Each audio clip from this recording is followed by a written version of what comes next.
say the game is getting old. Monday morning and your coffee's cold.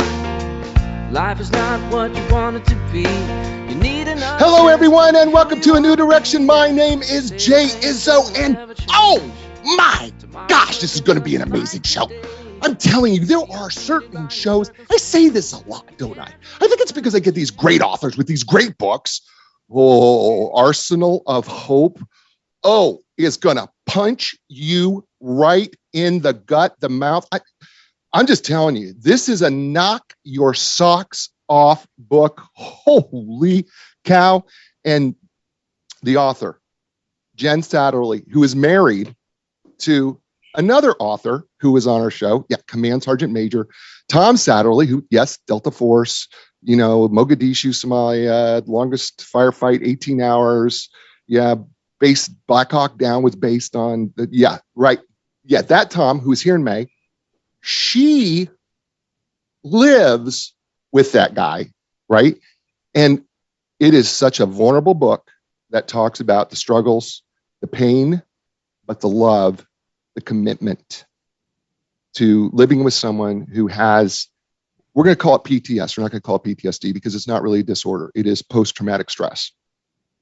And it is no different than a brain injury. It's no different than having cancer in your brain.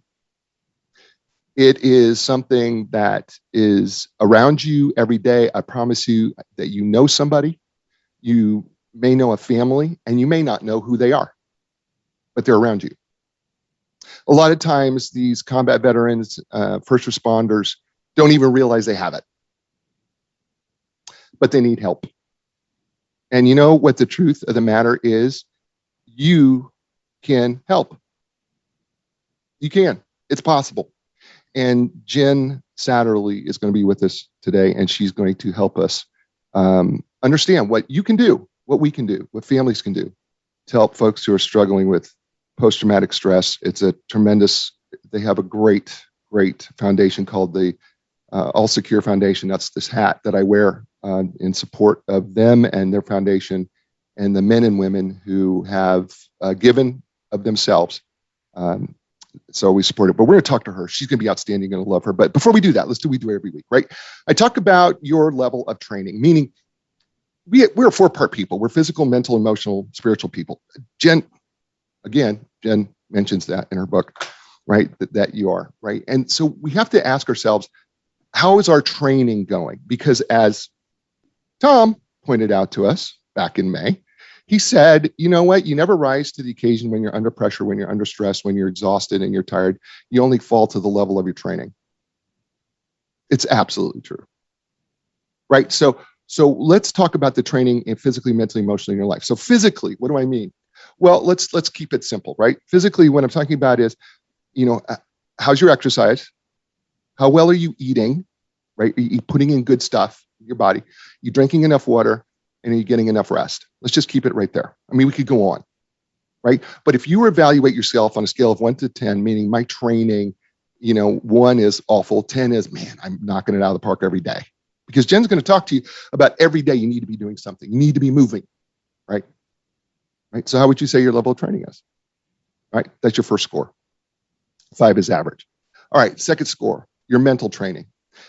Don't be a mental loafer when it comes to training. Don't sit on the couch and let things come at you. What you want to do is you want to be an active participant in your mental training. What does that mean? It means you need to be reading, educating yourself. You need to take on the responsibility of that.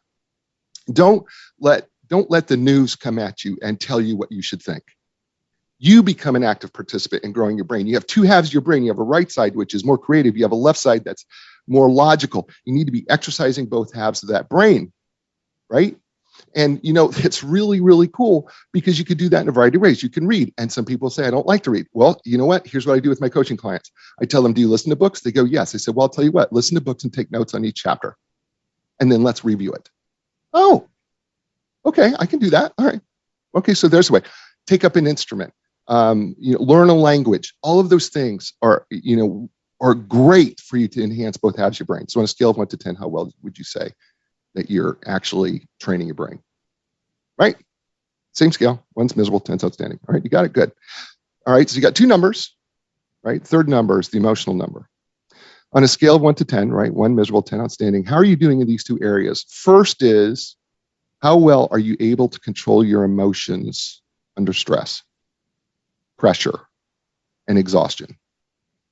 Because your emotions are under your control. Didn't say it was easy, but they are, right? That's the first part of the emotional training. The second part of your emotional training is, how well are you able to truly listen and tap into the emotions of other people? Do you really understand them? Do you even want to understand them? Do you really want to listen? Right? Those are the questions that when it comes to your emotional training. So how well would you say you're doing in that area? If you combine it all together, scale of 1 to 10, right? And there's 3 numbers. Okay, finally, the 4th number, the spiritual number. And a lot of times people, when it comes to the spiritual part, feel weird, right? Actually, I think Jen's got a section in one of the chapters that says woo-woo. I think is what it's called, woo-woo, right? Because it's kind of like, well, I don't know how to talk about spiritual things. Here's what I could tell you about spiritual things, right? And my wife, who was so brilliant, gave me this past week. She said, you know what? You know how you know what you believe in? When things go bad, you're under pressure, you're under stress, you're in pain. What's the first thing that you run to? That's your God. Is it alcohol? Is it drugs? Is it God? Is it nature? Is it meditation? That's your God. Whatever you run to under stress, pressure, stress, and strain and exhaustion, that's your God. And sometimes it's yourself. And then you have to ask yourself a question: how's that working for you?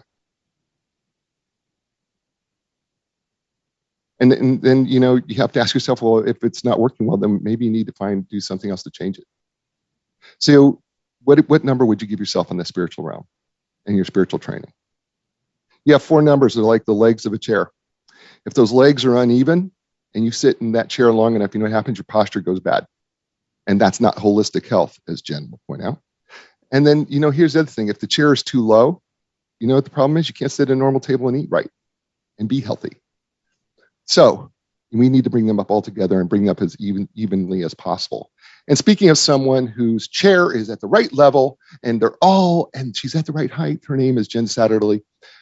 She has owned an advertising and film photography studio in St. Louis, created award-winning work for over 10 years. Jen has a passion for service and worked with several nonprofits, including the Pujols. Yes, if you're a baseball fan, you know who the Pujols is. Family Foundation, where she spent time in the Dominican Republic on a medical relief mission as the documentarian. After years in advertising in the commercial sector, Jen helped to form an elite special operations military contracting company as director of film and photography. Jen embedded herself with and filmed Navy SEALs, Green Berets, Army Rangers on a large-scale, realistic military exercises for over 3 years. While working with Special Operations Command, Jen saw a serious need for PTS, post-traumatic stress recovery, and became certified as a health coach to better understand the role of nutrition, mental health, and emotional health, and how that played in healing from the invisible wounds of war. Jen immediately began to donate her time and efforts to hundreds of special operations veterans and their spouses to regain their health and combat the effects of PTS. Jen, along with her husband Tom, co-founded All Secure Foundation to serve the special operations warriors and their families. She serves as co-CEO. Ladies and gentlemen, please welcome to the show and welcome to New Direction, Jen Satterly. Jen, welcome. Hey. Hi, Jay. How's it going? I am great. Thank you.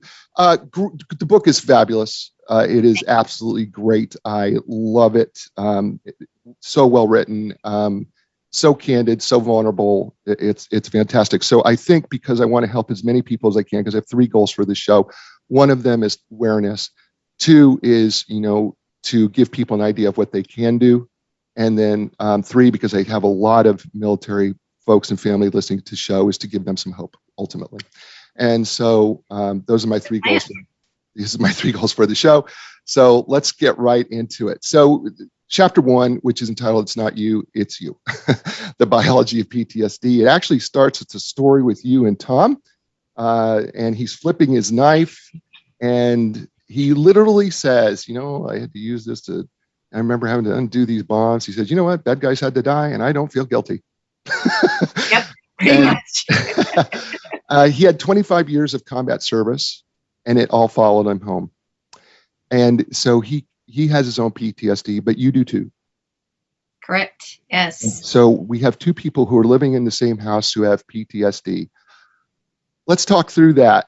Let's talk about what you should have known. Let's talk about what you had to do as you were dealing with both of you understanding what PTSD is, help other people understand what it truly is, because I know there's 3 types. There's actually more than that, but the 3 types that we talk about here. And let's get started that way. Yeah, so PTS, it's not reserved for military, veterans, first responders. And I know that's a lot of the narrative that people have is, I don't have that because I never served. Mm-hmm. When in fact, it's post-traumatic stress. So anyone can get it really from anything. I know that my PTS, although my story of where it originated from and how I got my PTS was very different than Tom's, how we actually felt very similar in a lot of ways. So growing up with childhood trauma, a lot of my PTS was untreated, and had a sexual assault and rape when I was 18, which just kind of was a flame. I mean, it was just more gasoline on that fire. And so it went untreated for a long time. I tried some talk therapy. I certainly tried some reckless behavior and some other things that, show up quite often with when we look at PTS symptoms. And so the funny thing is, when I met Tom, I never talked about, I had PTS, and Tom certainly didn't. In fact, I thought he had like anger issues. Like, okay, you need some help with drinking, and you need some help with how you respond to things, because you get way angry. And the responses just aren't warranted for the situation. So, really we started looking at anger management, and we had a phenomenal therapist in Savannah, and he was the first to tell Tom, which is remarkable because he spent 25 years in the military. 20 of those years were spent in Delta Force, which is an insanely long time to spend in a special unit like that. So for him to not know he had PTS seems now odd. Like, how did you not know? And it's, we even joke like my PTS was attracted to your PTS, because that shows up a lot in veteran couples as well. Like, a lot of people come from trauma that are attracted to trauma. So our first getting together was a lot of sorting stuff out for years, not months or weeks, but for years. So let's help people understand the different types of PTS, because there's 3 types that you kind of talk about. One, so I'm going to let you kind of define what the different types of PTS are, and so that people can kind of at least get a basis for understanding it. Sure. So post-traumatic stress, we don't say disorder at our nonprofit either. We were corrected by a therapist once who said, no, it actually is a disorder. And, I understand that a diagnosis needs to be made, and there's clinical and things like that. And so we don't really try to argue with people over the language that we use at our foundation, and a lot of other nonprofits in the military sector use as well, which is post-traumatic stress growth or post-traumatic stress injury. Right. We don't view it as a disorder because you can heal from it. Right. You can get to the other side of it. It's something you have to manage. We talked about earlier. It's a daily thing that you manage, but it is manageable. So you have post-traumatic stress, and you have complex post-traumatic stress, and you have secondary. And secondary is something that is so common, yet I really have met very few people who have even heard of the term, which is kind of surprising to me, for the amount of military spouses and law enforcement spouses who have no clue that it's even a thing. And, I always hear the joke like, oh, can you catch it? I kind of, you kind of can. So you have a traumatic situation, and you have post-traumatic stress. So let's say you're involved in a really, really bad car accident, and you see maybe a fatality or something that has really caused traumatic stress in your life.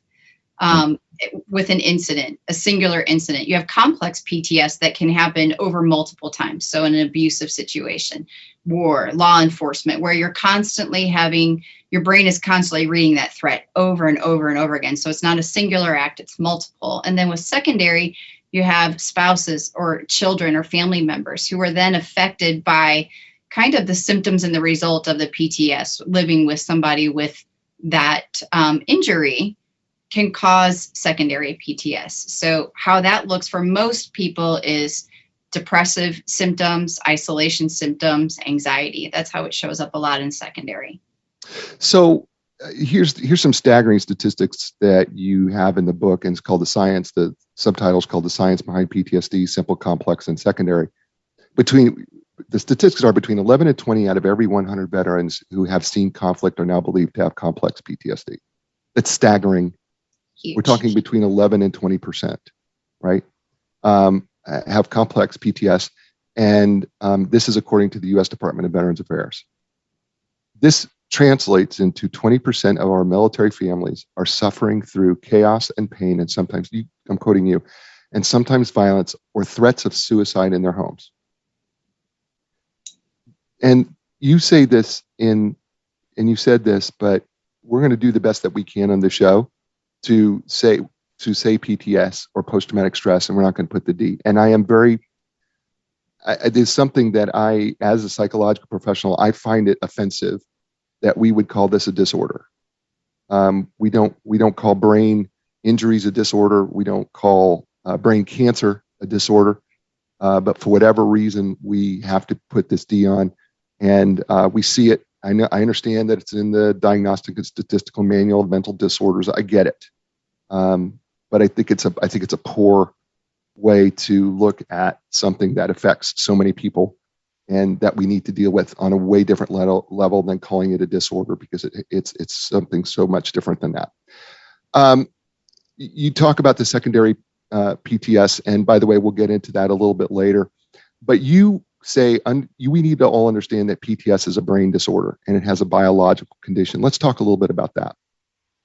That was huge for me, because I think for my own trauma, I try to will it away or shove it away, or if I just ignore it, it'll go away, and it'll just go away on its own. And I know so many of the soldiers that, we worked with, and that at that time, I would say probably 90% of the time I was embedding with a team, it was a SEAL team. And so, I'm talking to guys who are 22 or 28 or 45. It didn't matter. The symptoms were showing up the same.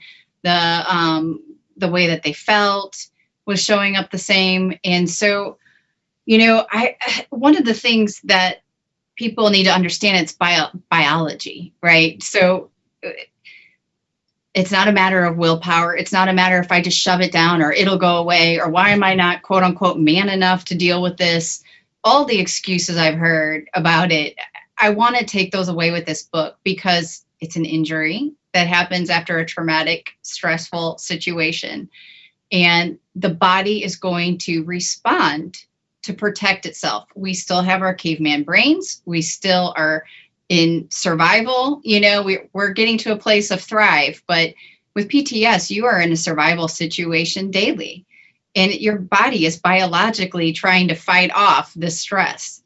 And if you don't understand the biology of it, it feels like madness sometimes. And so until I really did what you said, took responsibility for my healing, I started reading every book. The Body Keeps a Score, and then I started going on to the next book and the next book, so that I could understand. And the biggest relief for me was, oh my gosh, this is not a matter of willpower. This is not a matter of if I'm strong enough or brave enough.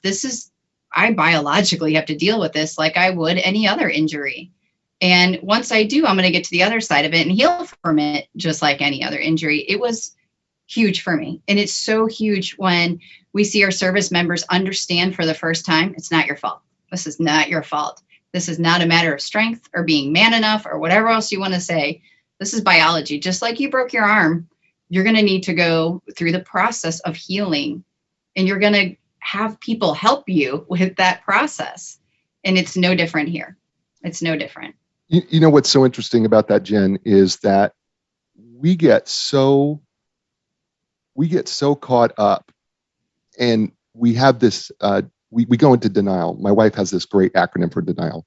Don't even know I am lying. Okay, that's her acronym for denial. I love it. Feeling it. You can write that one down if you like. I will. But we get into denial because we can't see it, right? We could see a cast on a broken arm. We could see a cast on a broken leg. We could see somebody who's snapped their Achilles and they're in a boot. We could see after you've had a surgery, the scars. Yeah. But we can't see the scars in the limbic system, which is really what housed in this. It's deep inside the brain. It's what we call the old reptilian brain that exists inside there, made up I'm going to make it simple: amygdala, hippocampus, hypothalamus, and I'll just keep it at that. But there's the cingulate nucleus, but I don't want to get into that either because I'm getting too geeky. But the truth of the matter is, and you point this out, the amygdala, which is responsible for our flight, fight, and freeze response, in these men and women, have been trained to only be on one switch: fight, in the brain. That's the switch that's supposed to stay on. There is no running. There is no freezing. They have been trained over and over again to do one thing. That switch is fight. Sadly, that's what you got when you met Tom. Oh yeah, I was way switched on. And I think that the thing that's so difficult it was for him and for so many other people is, why can't I switch it back off when I want to? Like, okay, I understand when I'm in Iraq, I need that switch flipped on. That's going to keep me safe. It's going to keep my brothers and sisters safe. I'm going to make good decisions. I'm going to keep that. But when I come home with my wife and my kids, I want to flip it off so that, I can have a time that's relaxing and fun, and I won't freak out that there's a cup in the sink, or I won't freak out that there's toys on the floor. But when that switched on fight all the time, your brain, especially, the way that our service members now deploy back, the up tempo is constant. There's no time for your brain to go, okay, on, wait, now off. It just doesn't read that way. It doesn't work that way. It doesn't understand a perceived threat from a real one. So to a lot of our service members, my number one call I get is, why am I so angry? Why are my outbursts? Why don't they match the situation? It's the number one question. And it's because of that. It's switched on, it's on fight. So instead of rationally dealing with the situation, like, hey, can you pick up your toys? You go to, there's chaos, there's disorder. Something bad's going to happen when there's chaos and disorder. It might mean death. I've got to get control over it. How do I get control over it? I fight, like you said. So these are all muscle memory, training, repetition. And we wonder why, why can't you just come home from, some of these guys 48 hours after Iraq are at the grocery store picking up diapers. There's no time for decompression. There's no time to allow for your body to rest. It's a constant up tempo of go. And so even when Tom's been retired 10 years now, he still has to fight that switch. He almost has to will it on after 10 years of work. It's doable, but you have to put the work in. And part of that is the education, like you had talked about, of understanding what's going on. The book is entitled Arsenal of Hope, and she is Jen Satterly, and she is brilliant, and she is awesome. And you love her already, don't you? Of course you do. You know what? And you're listening to her here on A New Direction. Hey, everybody, listen, New Direction has these two great sponsors. One of them is Epic Physical Therapy. They are my physical therapists, and they are absolutely outstanding. They deal with professional athletes, but they deal with everybody. In reality, the truth of the matter is, doesn't matter if it's been a surgery, if it's an injury, if you're just trying to move a little bit better, maybe, you feel like you're just not moving the way that you used to, or maybe you just want to get back into shape a little bit. You know what? Epic Physical Therapy does it all. And you know what? With their elite team at Epic Physical Therapy, I can tell you they're going to provide you with a customized treatment plan tailored for your individual needs. It's because they understand the need to treat the entire body as a functional whole, not just your symptoms or your injury. So when you're ready for your epic relief, your epic recovery, and your epic results, no matter where you're at, start with Epic PT.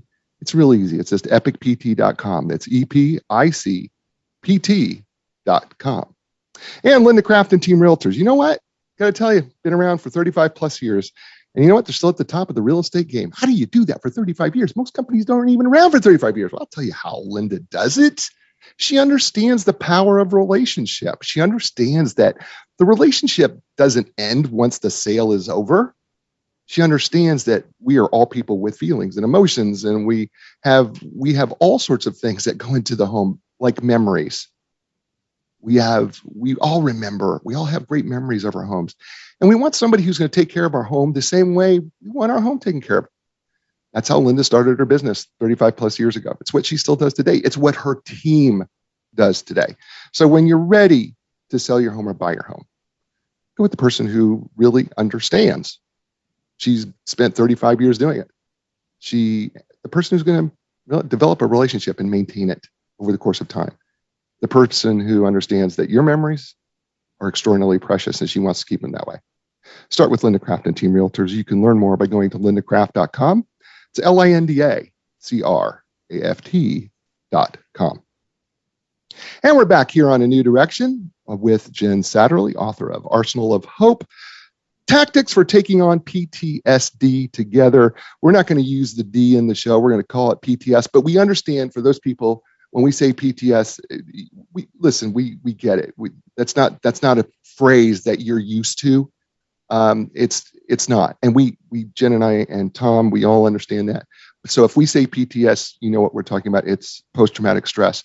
I think one of the things that you kind of cap off this chapter with is the real important thing is that, you know what, there's hope, right? I mean, if you are dealing with, or you know someone who is dealing with PTS, the truth of the matter is there's hope, isn't there? Oh, heck yeah. There's another side to this for sure. The tunnel's long and dark, and sometimes we lose sight that there's a light at the end of it. But I can promise you, if you put the work in, you'll get to the other side of it. There is hope and there's help. Yeah. Now, I say that, and then I'm going to give some statistics that don't sound that way. Okay. Because according to the Department of Veterans Affairs, 22 soldiers kill themselves every day.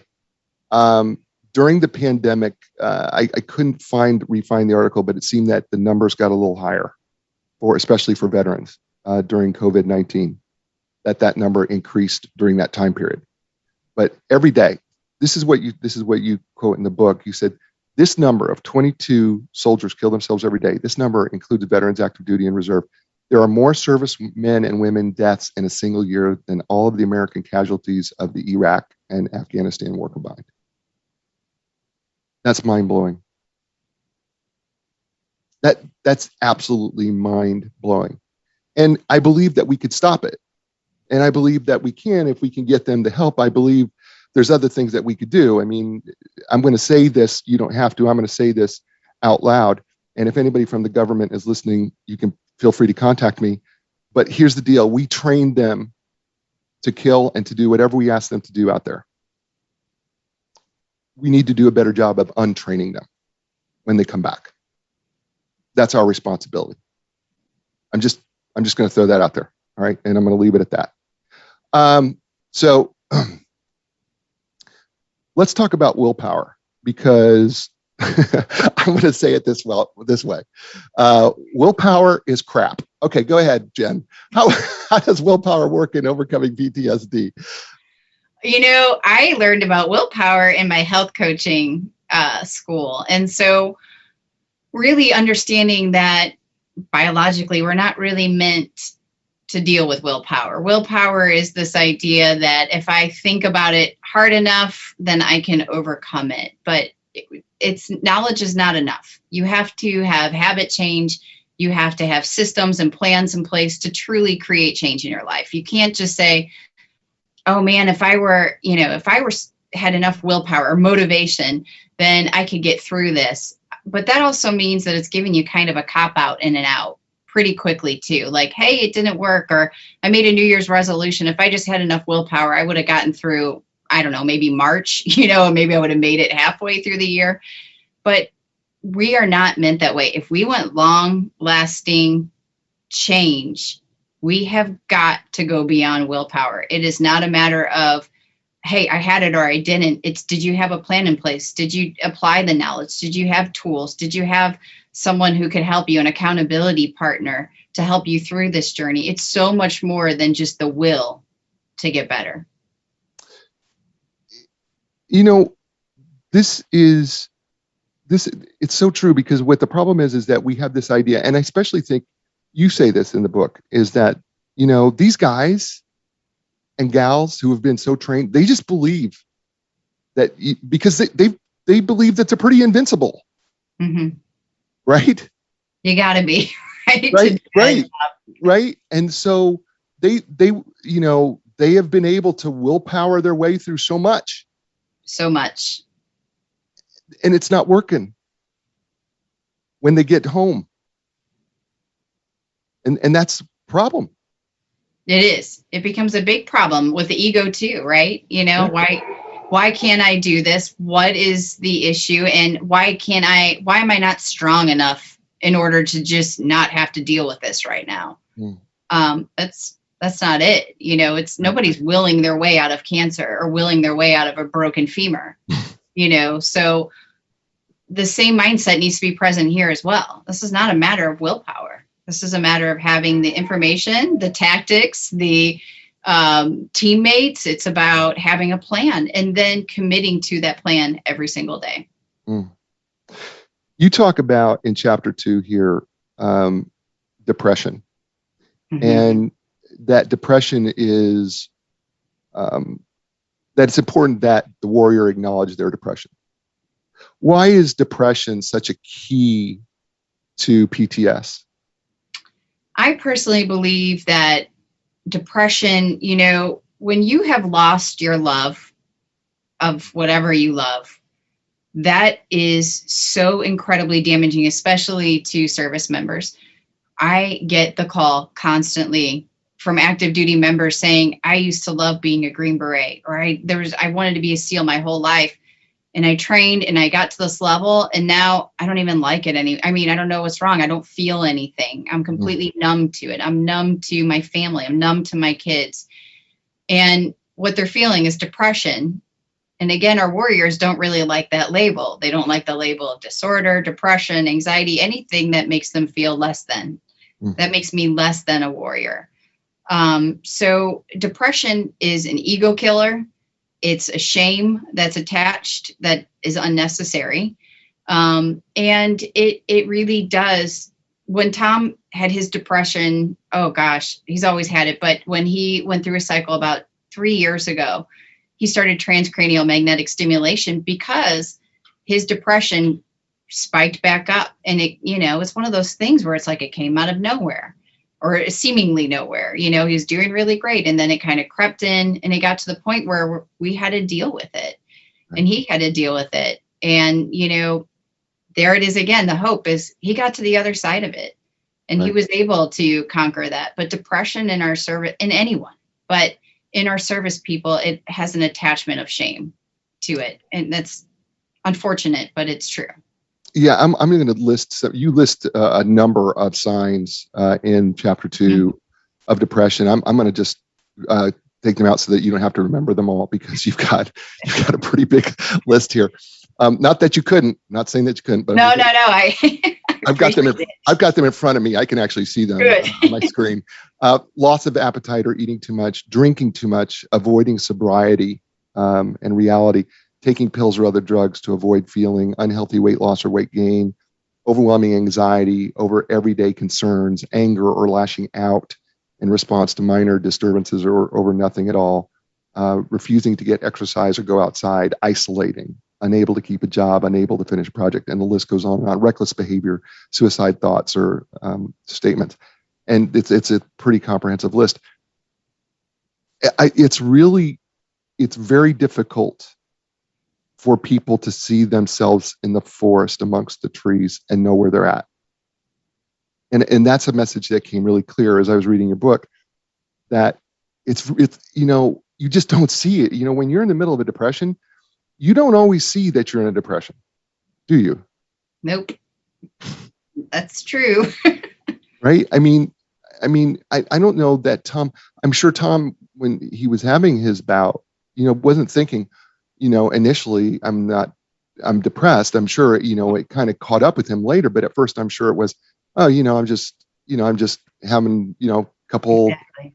right. Yep. Bad days, Yep. right. Is how it starts. But it's so important.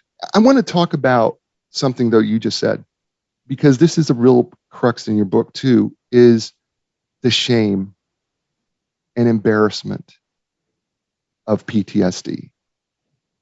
It's the post, right? We're going to get into the multi-personality part of it, but shame and embarrassment is a big part of this too, isn't it?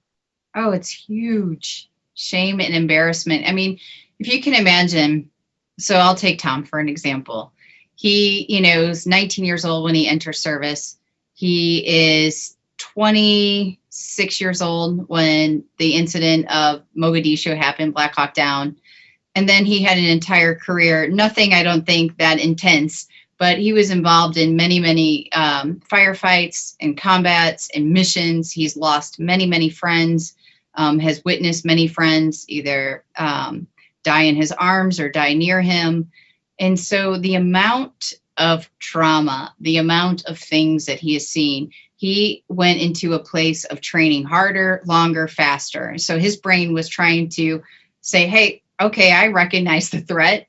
It's kind of obvious, right? People are shooting at me, and I need to survive. So Tom trained harder. He trained longer. He, worked out 6 times a day.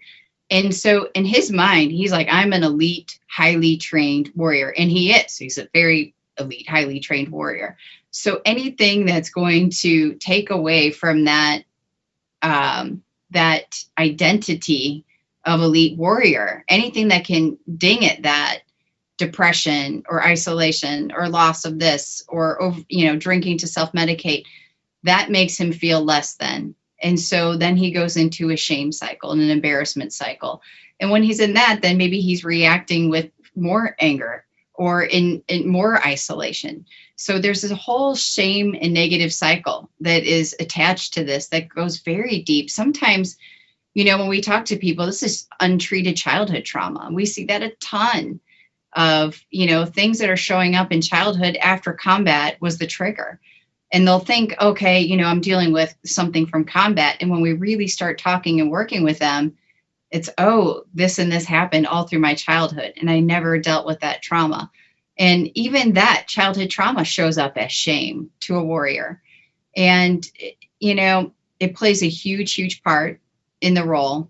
But again, understanding and educating yourself and arming yourself with what's happening, why it's happening, and then how to address it helps alleviate that shame and embarrassment. But I think all of us kind of have that to a degree. Yeah, no, we do. You're absolutely right. We all deal with shame, whether we want to admit it or not. Right. Right. I mean, trust me, you dig deep enough, there's something we're going to be ashamed of.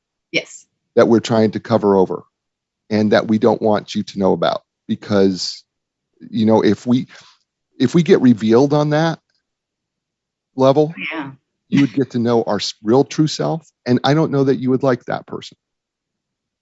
Yeah, that's the mindset, right? Right.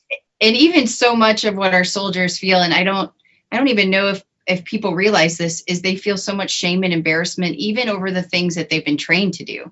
So, I was trained to kill and do X, Y, and Z. And then when I did that, now I feel shame because my whole life I've been told turn the other cheek, or it's wrong to hurt or kill. So then there's moral injury at play that's on top of the shame. And so when we ask soldiers, like, hey, are you sharing this stuff with your spouse? Are you talking about some of the things that happen that are really hard? And their response mostly is, I don't want to bring the war into the home. I'm afraid he or she will never look at me the same because of what you just said, because I'm revealed. Right. Yeah. I don't think any of us want anybody to know who we really are. Right. Right. I mean, lots of masks. We do. Well, right. Irving Goffman, who was a great social psychologist, came up with what's called the dramaturgical approach. basically saying that we all wear masks on our stage, and we'll change the mask depending on who our audience is. And we don't want anyone to see what's backstage, because if you saw what was backstage, it's a little messy back there. We just show you the props and the set and what we look like, and we give you that so that you can have that illusion. But we don't want you into the backstage, because that's the real selves. And I think that, when we look at it from that dramaturgical approach, I think he's absolutely right, because when you see the mess and that nothing's ever been cleaned back there, and that there's, splintered wood and all sorts of garbage back there that's probably hasn't been cleaned for, 40,000 shows that have been done on that stage, you don't really want to look back there, because it'll take away the illusion of what we try to present to you. And I think, these warriors, they do the same thing, and they want to, but then all of a sudden there's a trigger that happens when they get home. And you say here in chapter 2, the chapter is called Sweeping Out the subchapter is called Sweeping Out the Cobwebs, that you encourage them to start paying close attention to your triggers, and both the family and the warrior, right? You have to. You got to start making note. Right. And then what do they do once you know what the triggers are? Then what's the next step?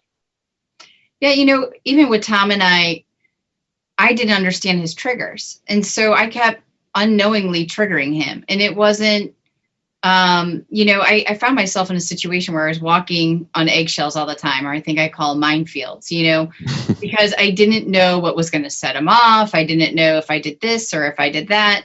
And then that becomes a real issue for family members, of God, anything I say or do, I don't know what I'm going to trigger him or her, or how that's going to trigger. And people look at the really obvious things like, oh, do you and Tom not go to fireworks displays because the fireworks might trigger him?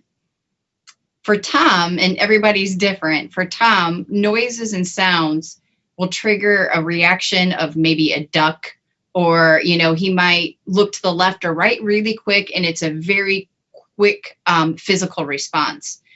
And then it's over for him. He doesn't, somebody asked once, like, oh, do you feel like you're back in Iraq when you hear that? And he looked at him like he was crazy. He's like, well, I don't think I'm in Iraq. I know, I'm in St. Louis at the fireworks display. Like, no, the reason why I duck is I've heard that sound, 100,000 times. And if I didn't duck, I was dead. So that's just biology reacting.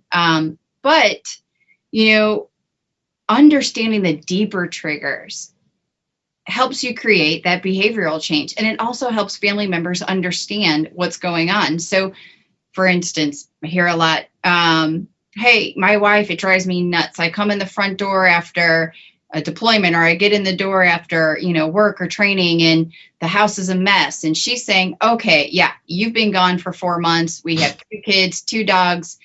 In that time, there was a leaky roof, and the kids had X, Y, and Z going on. Everyone has their own lives, and everyone has their own triggers.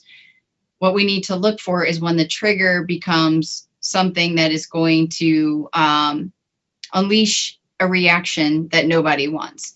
So if it's, hey, this is going to cause a reaction that's those big kind of explosive reactions. I know, okay, hey, Tom, house is a little bit messy when you're getting home today. I've had a lot going on. When you put a plan in place for that trigger, things get a lot better. I'm gonna work with you tomorrow, and we're gonna get the whole house clean. Let's do a spring cleaning, whatever it may be. I know that chaos for him is read as clutter. So if I can dismantle that trigger for Tom, so clutter's a big trigger for him, then we don't have those explosions as much. It's important to Tom is constantly looking for his triggers and then going one step deeper than it. So, okay, I understand this is a trigger. Why is this a trigger? Oh, because of this that happened. Okay, how do I need to deal with that trigger? And he really does take responsibility for what might set him off and then how to mitigate that. We even talk about holidays. For me, I used to say, okay, the holidays are coming. So I would over plan it and over prep it, which I didn't realize that was the trigger. It wasn't even the holiday anymore. I was triggering him by trying to prep him for a holiday. Wow. And communication between us has been our savior. And so when he would say, I know I can be a jerk on holidays, but you prepping me for it actually makes me feel worse. And I was like, okay, my trying to avoid his triggers triggering him. So let's work on the trigger of the trigger to the trigger.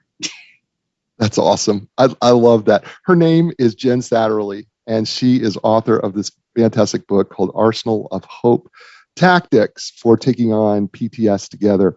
You're listening to her here on A New Direction. Hey, listen, I talk about epic physical therapy every show, twice a show, actually.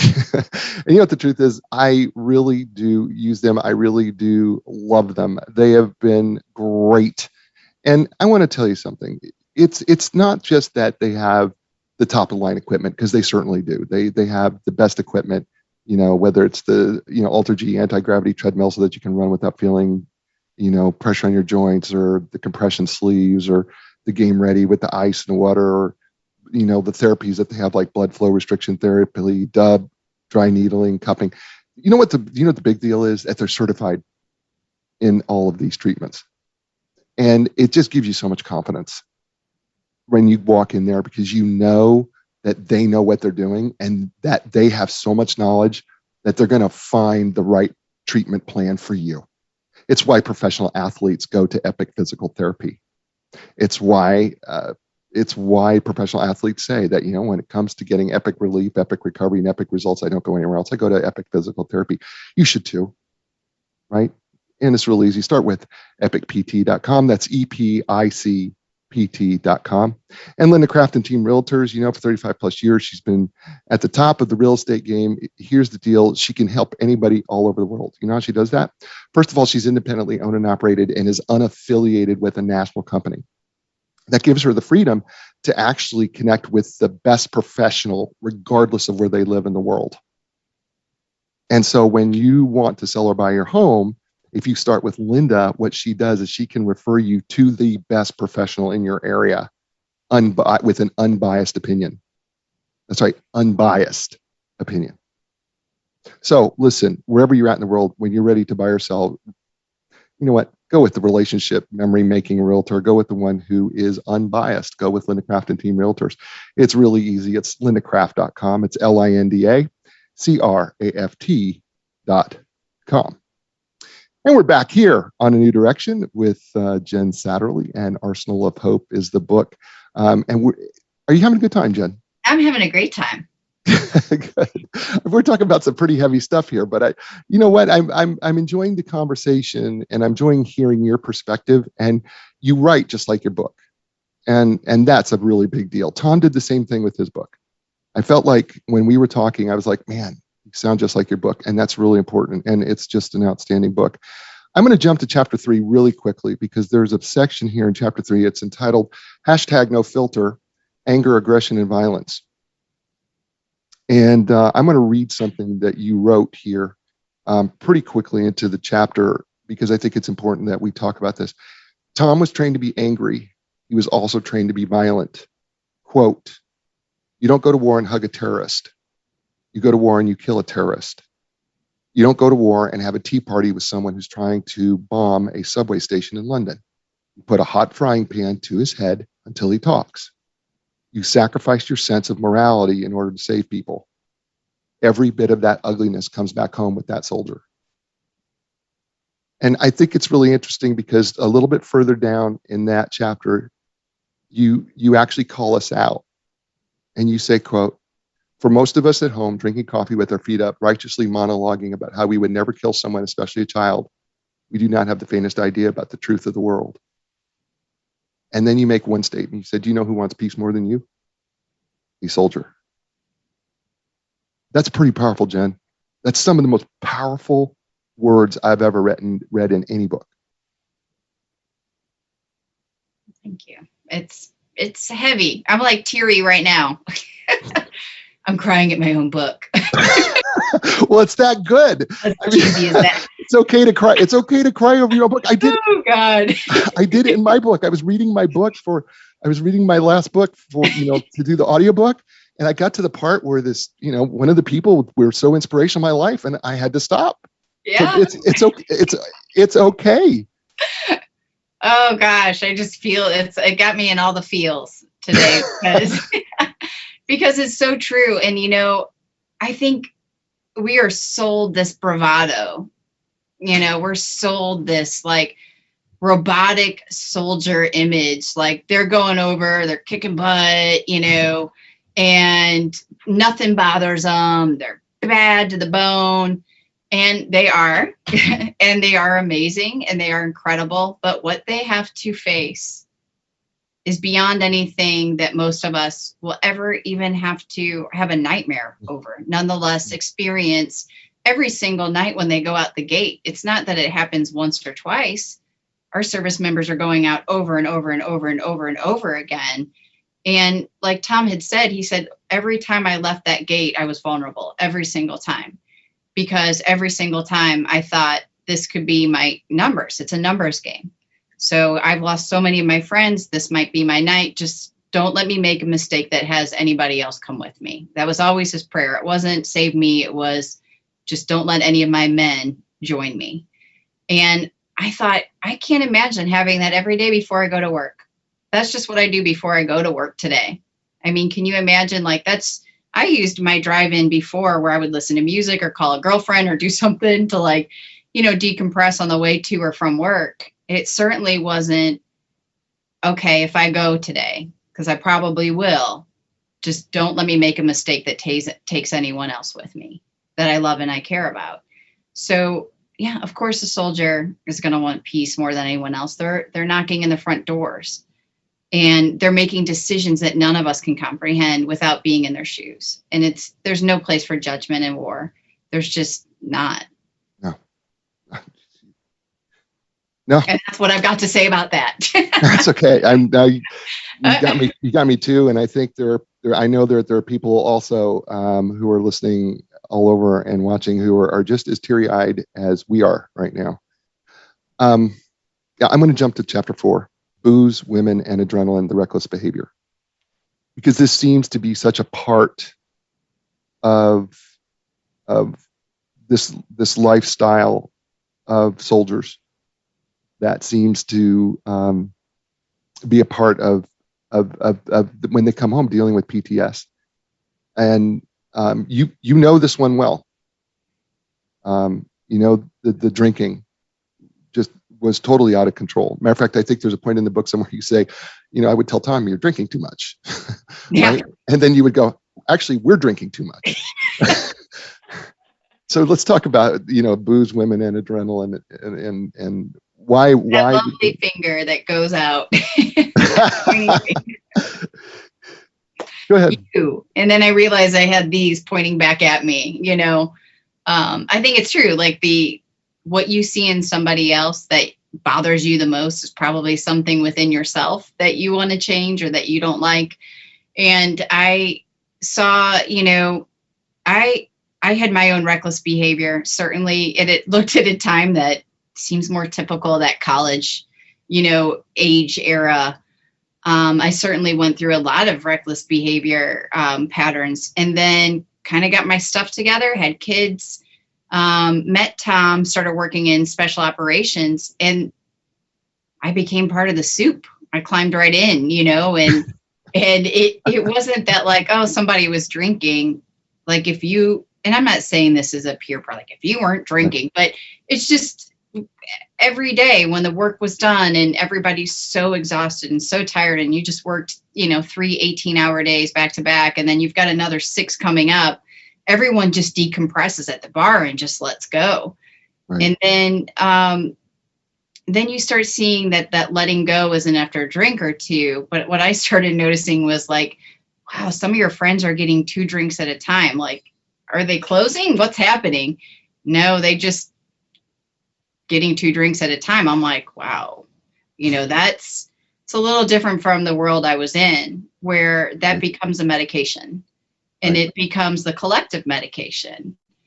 And in fact, I was just talking this morning with a service member, and we were kind of not joking about it, but I said, I used to brag. I used to have that list that's in my book, if you notice any of these things, then your brother or sister in arms might be having issues. Then I'm like, I can't read these anymore because it's all of you and it's what you all do. So, affairs and reckless behavior as far as doing just kind of crazy adrenaline junky things. Right. And, pushing everything to the edge or to the limit, whether you're driving crazy fast down Fort Bragg, where Tom and I are like, yep, he's got an issue, there he goes. That it becomes the mechanism. It's part of the culture, and it's really hard to break from that too.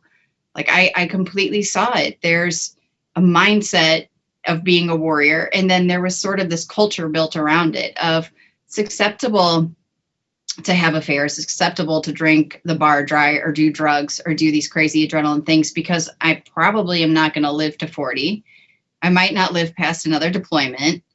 I'm already feeling pretty screwed up right now. And, one ranger even told me I'm going to hell anyway for the stuff I've done. So what does it matter now? I might as well burn it down. It's kind of almost that rock star mentality of, I'll burn it down because I'm not going to make it to 50. Right. And it's very live and very present. And it's one of those things that sits just under the surface, of anybody talking about it. There's something, and I want to ask you about this because you mentioned this in the book, that people have turned their lives around, their jobs, their families, just getting sober. Very true. Why is sobriety so important to that change for so many of these people? Sobriety is so important on so many levels. PTSD and alcohol don't mix, for one. Like, they're just two things that don't go well together at all. So it's a depressant, right? And we know, as you talked about, different parts of your brain and how they react and what they need, and good nutrition and good sleep. And when you're adding this gasoline to the fire, there's trouble on so many levels. And also just, you're not making your best decisions. You're really not making great choices, and you can't see through the fog when you're in the fog. So many people that get sober, it's the light switch has gone off in such a big way that I actually love when we'll meet. We just saw a guy in Bragg who's been sober a few months now and had dinner with him. And I'm like, I left like, who was that guy? Motivated, focused, really a new plan on his life, all because he's able to see through the fog of alcohol. He got rid of the depressant that is alcohol. And, when you look at the amount of suicides that happen under the influence, it's 89%. So when people are like, how do we tackle veteran suicide? God, if we could take the alcohol out of the equation, we've removed the majority of the situation. Tom and I have talked to countless soldiers, who are like, you know what? I drank a fifth last night and I was going to do it. And I got so drunk that I woke up with a gun on my lap, like, oh, shoot, and putting everything away, before the wife wakes up or whatever the situation is. So many of these guys don't want to commit suicide. They don't want to. They want relief. They want hope. They want to get to the other side of it. They feel like there isn't a way to the other side of it. And then they drink, and the alcohol, the depressant, all of it comes back, and boom. When we truly feel like most of these suicides are accidents, they're accidents. You have to be so intoxicated to do it. You don't want to do it.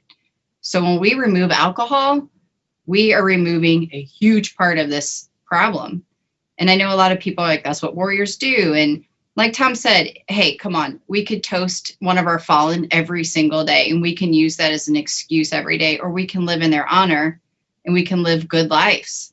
We could do that too, I was going to ask you to give a new direction for the show, but you just did it. Yeah. That was the most beautiful, honest, vulnerable, incredible thing I've heard. We've been on an hour.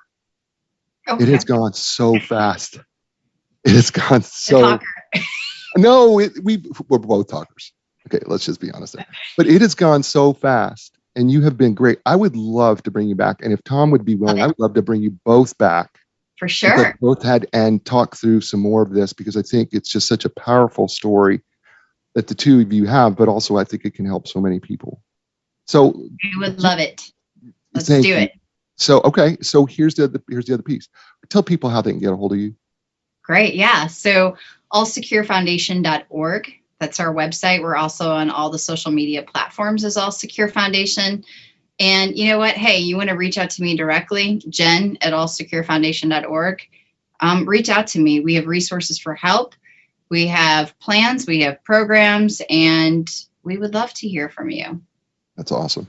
Her name is Jen Satterly. The book is called Arsenal of Hope. Oh, was she? I told you she was so good, better than advertised. I'm telling you, awesome. You know what, folks? Be inspired, because when you're inspired, that means you'll inspire other people. And when they're inspired, that means they'll in turn inspire others. And that can make this world just a great place.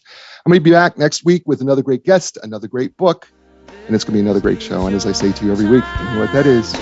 Ciao, everybody. A new direction, a brand new day.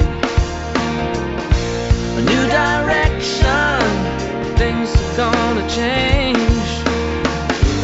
You can find the strength to go a different way, yeah. The time has come. Your dreams will take you places you have never